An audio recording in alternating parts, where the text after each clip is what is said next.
At the height of her power, Zenobia did not look like a woman waiting to be defeated. She stood at the center of Palmyra, a city that did not belong fully to Rome or to the East. It belonged to trade, to money, to movement. Caravans arrived from Persia, India, Arabia.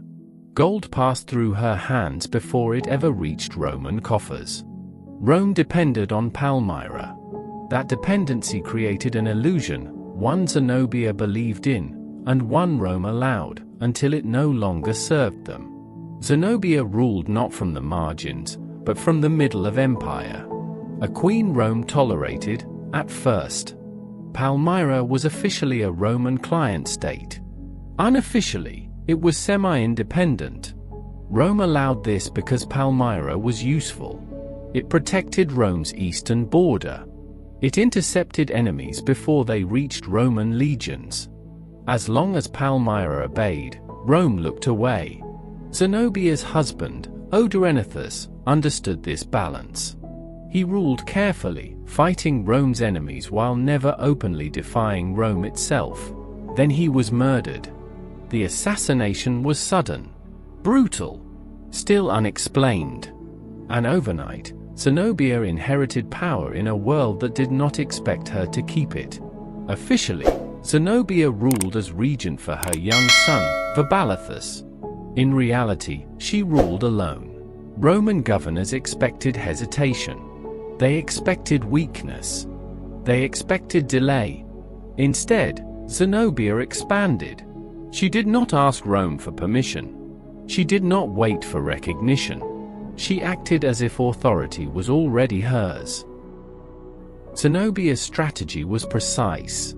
She did not announce rebellion. She did not insult Rome publicly. She did not tear down Roman statues. She simply replaced Roman authority with her own. Egypt fell first. That alone was unforgivable. Egypt was Rome's grain supply.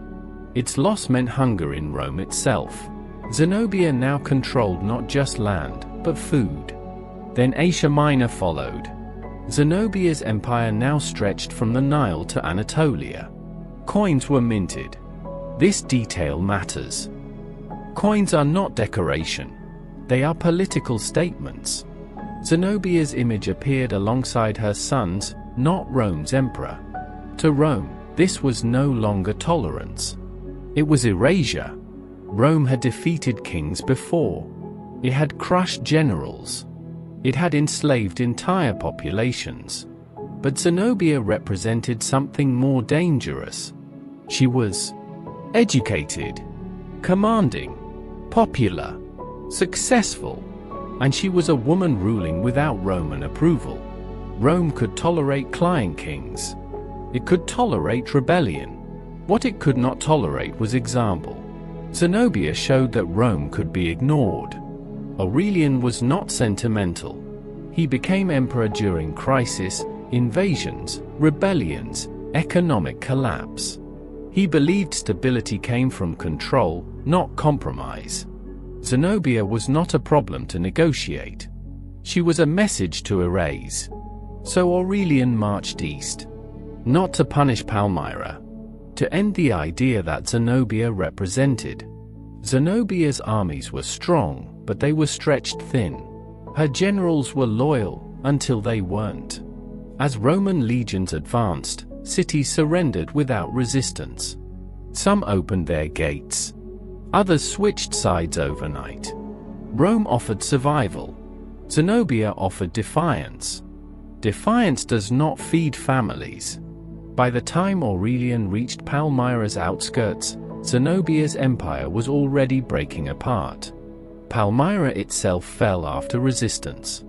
Zenobia did not wait to be captured inside her city. She fled. Not in panic, in calculation. She rode east toward Persia, hoping to secure alliance or refuge. If she could regroup, she could still survive politically. This was her final miscalculation. Rome was faster. Zenobia was intercepted near the Euphrates River. Roman cavalry surrounded her before she reached Persian territory. There was no final battle. No heroic last stand. Only containment. This is where Rome's intentions become clear. Zenobia was not killed. She was not wounded. She was taken alive. This was not mercy. It was strategy. Rome did not want her body. Rome wanted her presence. Ancient sources describe Zenobia stepping down from her horse. No resistance. No shouting. She understood the rules of empire. Once captured, violence would only justify brutality. Silence was the only control she had left. Roman soldiers bound her. Not roughly, deliberately. They knew who she was. They were careful not to damage what Rome planned to display. Zenobia was placed in chains. Not iron shackles like common prisoners. Chains designed to be seen. Heavy. Symbolic. Restrictive enough to humiliate, not enough to kill. Later Roman writers describe them as golden, a detail often misunderstood. Gold chains were not honor. They were mockery. A queen reduced to ornament. From the moment of capture, Zenobia was isolated. No advisors. No servants. No family. Her son disappears from historical records at this point. Whether he was separated, killed, or raised quietly under Roman control remains unknown. Rome does not clarify. Rome rarely does. Rome understood psychology. A captive queen with allies could still inspire resistance. A captive queen alone was manageable. Zenobia was denied conversation, denied counsel, denied participation in her own fate. Decisions were made around her, not explained to her. The journey west was slow. This was intentional. Rome did not rush prisoners of symbolic value. Every city they passed became part of the punishment. Former allies saw Zenobia in chains. Former subjects watched her escorted by Roman guards. Some bowed their heads. Some looked away. Some learned the lesson Rome wanted them to learn. Zenobia was no longer addressed as queen. She was referred to by name, or not at all. Roman records reduce her identity step by step. From ruler, to captive, to object. This process mattered more than violence. Rome did not need to beat her. Rome needed to unmake her. Zenobia was not told her fate. This uncertainty was deliberate. Execution? Exile? Display? Not knowing was part of control. She was kept alive, fed, guarded, and uninformed. This is a pattern Rome used repeatedly with high-status captives. Hope exhausts faster than fear. Back in Rome, Aurelian prepared for a triumph. A triumph was not automatic. It was a privilege granted by the Senate. To earn it, the victory had to be undeniable. Zenobia's presence would make it unforgettable. A defeated queen walking behind a Roman emperor would send a message no speech ever could. Rome did not yet decide whether Zenobia would die. That decision could wait. First, she had to be used. Zenobia had ruled an empire. Now she was cargo. And Rome was not finished with her. Rome did not improvise cruelty. It standardized it. What Zenobia faced next was not rage, revenge, or sadism. It was ritual. Rome believed humiliation was more effective when it looked orderly. Zenobia did not enter Rome as a ruler. She entered as inventory. There was no announcement of her arrival. No crowds waiting. No speeches. She was housed quietly, guarded constantly, isolated deliberately. Rome wanted her rested. A broken captive made for a poor display. A triumph celebrated a Roman general. But the general alone was not enough. A triumph required proof, weapons, treasure, captured banners, and if possible, a living enemy. Zenobia was the highest value proof Rome could offer.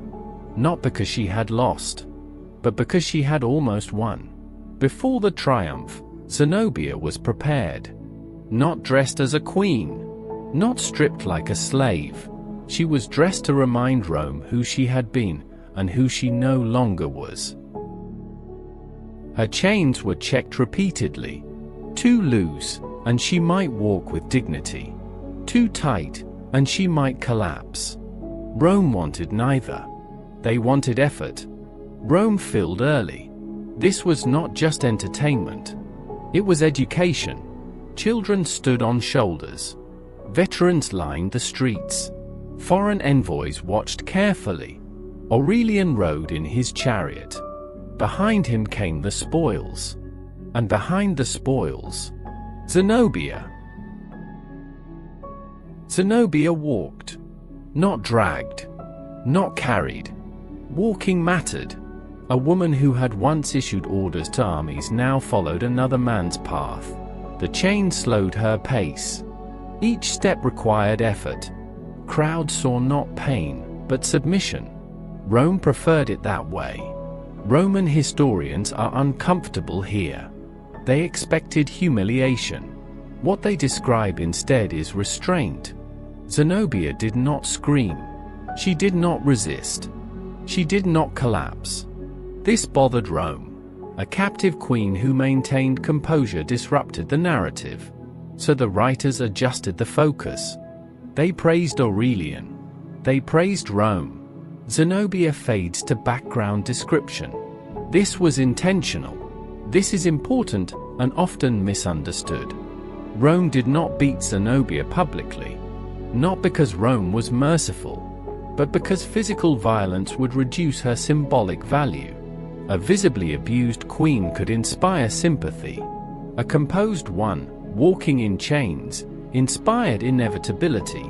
Rome wanted obedience, not outrage. The crowd did not see Zenobia as a victim. They saw a warning. A woman who ruled beyond her place. A ruler who forgot who granted authority. Rome allowed people to draw their own conclusions. That made the lesson stronger. Once the parade ended, the sources thin out. This is where reality begins. Zenobia did not return to a cell immediately. She was held. Watched. Her fate undecided publicly, but already decided politically. Rome could have executed Zenobia. It had executed kings for less. But execution solves only one problem. Zenobia was more useful alive. Alive, she could be paraded again if needed. Serve as leverage. Be erased quietly, without spectacle. Rome preferred control to closure. Zenobia's world became small. Rooms. Guards. Schedules. No audience. No voice. No influence. This was not imprisonment meant to reform. It was containment. Rome did not need her to repent. Rome needed her irrelevant. The greatest punishment Rome imposed was silence. Zenobia could no longer tell her story. Roman historians would tell it for her. And they did. They reduced her rebellion to ambition, her rule to arrogance, her defeat to inevitability. This wasn't accidental. Rome understood that memory is power. Rome's treatment of Zenobia was not emotional. It was structural. Every action served a purpose. Rome did not fear Zenobia as a person. It feared what she represented. She proved. Rome could lose territory. Rome could be replaced. Rome could be ignored. And worst of all, she proved this while being a woman ruling independently. Rome's system depended on hierarchy. Zenobia disrupted that hierarchy visibly. A defeated king is a man who failed. A defeated queen is an idea that failed. Rome wanted to destroy the idea that authority could exist outside Rome. Women could rule effectively without Roman sanction. Peripheral states could become centers of power. Zenobia embodied all three. Execution ends stories. Humiliation rewrites them. By keeping Zenobia alive, Rome controlled how long she remained visible. controlled when she disappeared, controlled how history remembered her. Death would have frozen her image. Life allowed Rome to reshape it. Later Roman accounts suggest Zenobia lived comfortably. This is likely propaganda. Rome often retroactively softened its brutality. Not to comfort victims, but to comfort itself. A queen reduced to obscurity was not mercy. It was erasure. The most probable outcome is not dramatic. Zenobia was removed from political life. She lived under supervision. No court. No authority. No audience. Her survival served Rome precisely because it was controlled. She existed, but no longer mattered. That was the point. Rome liked ambiguity. Ambiguity discouraged imitation. No clear martyr. No rallying cry. No closure. Just uncertainty. Future rulers learned the lesson. Rome decides not just who lives or dies, but who is remembered. Zenobia becomes a footnote, a cautionary tale, a defeated rebel. Her achievements minimized, her leadership questioned, her success reframed as temporary chaos. Rome wins twice, once in reality, once in memory. Zenobia was no longer a threat. She was no longer a queen. She was no longer even a problem. She was silence. Rome did not announce Zenobia's fate. That alone tells us everything. Empires that are confident in their justice publish executions. Empires that are managing perception allow silence. After the triumph, Zenobia disappears from clear historical record. Not immediately. Not violently. Gradually. Roman sources disagree. That is not accidental. Some later writers claim Zenobia died soon after arriving in Rome. Others insist she lived for years. A few describe her as a Roman matron, absorbed into elite society. These contradictions are not confusion. They are control. Rome did not want a single, stable ending. If Zenobia had been executed publicly, it would have created problems. A clear martyr, a fixed narrative, a symbol future rebels could reclaim. Rome avoided all three. Zenobia's power came from symbolism. So Rome dismantled that symbolism slowly. The most realistic outcome is not dramatic. Zenobia was likely kept alive under supervision. Not imprisoned like a criminal. Not honored like royalty. Neutralized. Her movements limited. Her visitors controlled. Her voice removed from politics. She lived, but not as herself. This was not mercy. This was containment. Zenobia's son, Vabalithus, disappears even more completely. No records of execution. No records of rule. No records of exile. Rome does this often with heirs.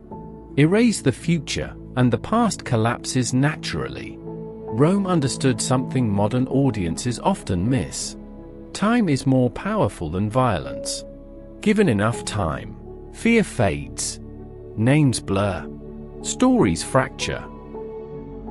Zenobia's disappearance was not sudden. It was administrative. Later Roman historians describe Zenobia carefully. She is ambitious, arrogant, overreaching. Her competence becomes accident. Her victories become temporary disorder. This framing matters. Rome did not deny her intelligence. It neutralized its significance. Zenobia stops being a ruler. She becomes an example. A warning embedded in history, not celebrated, not mourned. This is Rome's preferred outcome. Not fear through violence. Fear through inevitability. Rome did not hate queens.